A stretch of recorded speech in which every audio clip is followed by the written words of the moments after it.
ચોરીનો ભેદ ઉકેલાયો? કઈ રીતે પોલીસ આરોપીઓ સુધી પહોંચી અને ખાસ કરીને આરોપીઓ કઈ રીતે મંદિરને ટાર્ગેટ બનાવ્યા હતા?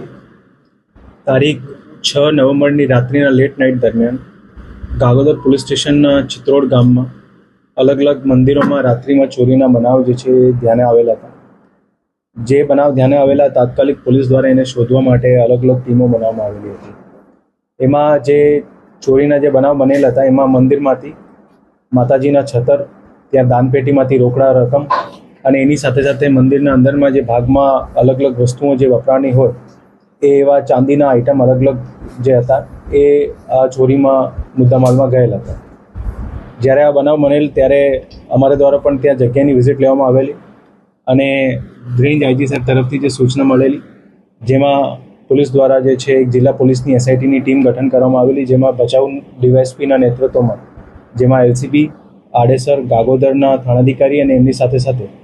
ત્યાંના જે કર્મચારી છે બધાને એક સાથે લેવામાં આવેલા. જ્યાં તપાસ કરવામાં આવતી હતી એમાં પોલીસ દ્વારા અલગ અલગ એંગલ્સ પોલીસને મળતા હતા, જેમાં અગાઉના ટાઈમમાં પશ્ચિમ કચ્છના નખત્રાણામાં, બનાસકાંઠાના રાધનપુર, દિયોદર, થર્રા અને એની સાથે સાથે બીજી જગ્યાઓ પણ જે મંદિર ચોરીના જે બનાવ બનેલા હતા એમાં જે કોમન કડીઓ મળતી હતી જેના આધારે પોલીસ દ્વારા અલગ અલગ વિસ્તારોમાં તપાસ ચાલતી હતી. મીનવાઇલ જ્યારે તપાસ ચાલતી હતી ત્યારે કાનમેર જે ગાગોદર પોલીસ સ્ટેશનમાં આવે છે ત્યાં પણ રાત્રિના દરમિયાન અલગ અલગ મંદિરોમાં ચોરીના બનાવ બનેલા હતા અને એમાં બંનેમાં જે કોમન કડીઓ હતી ને એની સાથે સાથે જે બીજા બનાવો બનેલ જે કોમન કડી હતી બધી એંગલ્સ પોલીસ દ્વારા તપાસવામાં આવતા હતા, જેમાં વિસ્તારના અલગ અલગ CCTV, technical surveillance, human intelligence અને એમાં જે વસ્તુઓ મળતી હતી જેમાં એક વસ્તુ ખાસ ધ્યાનમાં આવેલી કે જે મંદિરોમાં ચોરી થયેલી છે એમાં જે લોકો એમાં સંકળાયેલા હોય એ જૂના અહીંયા વિસ્તારના જાણકાર હોય અથવા તો મંદિરોમાં કામ કરેલા હોય એવા લોકો હોય, જેના આધારે પોલીસ દ્વારા રાજસ્થાન સુધી પહોંચવામાં એક સફળતા મળેલી. ત્યાં રાજસ્થાન પોલીસની મદદથી અને ત્યાં જે ઉદયપુર અને સિરોહીનો જે જંગલ વિસ્તાર છે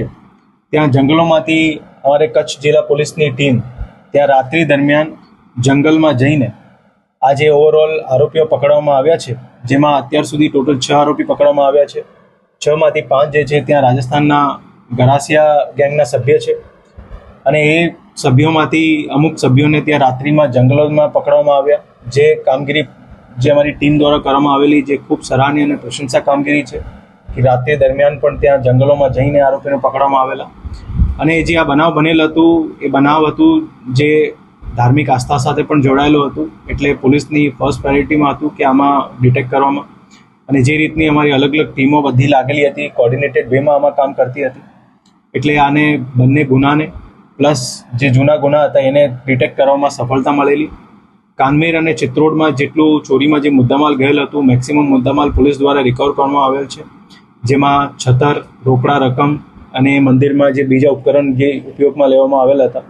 ઘણા બધા જે ઉપકરણ હતા એવા બધા રિકવર કરવામાં આવેલા છે. આ જે ગુનાઓ ડિટેક્ટ થયા છે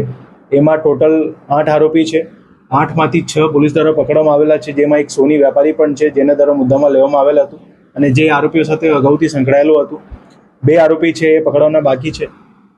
એમને પકડવાની તજવીજ પોલીસ દ્વારા અત્યારે ચાલુ છે.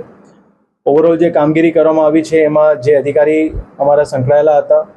આડેસર, ગાગોદરના થાણાધિકારી, ડીવાયએસપી, ભચાઉ, એલસીબી અને અલગ અલગ પોલીસ સ્ટેશનની ટીમો એ બધા દ્વારા જે કામગીરી કરવામાં આવી છે એમાં જિલ્લા પોલીસ દ્વારા એ બધા અધિકારી અને કર્મચારીને 25,000 રૂપિયાની રોકડ રકમ પણ આપવામાં આવી રહી છે. અને એની સાથે સાથે ઓવરઓલ જે આમાં ડિટેક્શન થયું છે એ ડિટેક્શનમાં જેટલા અલગ અલગ એંગલ્સ પોલીસ દ્વારા તપાસવામાં આવ્યા એ એંગલ્સ છેલ્લે એક બહુ કોર્ડિનેટેડ વેમાં આરોપીઓ સુધી પહોંચવામાં સફળતા મળી છે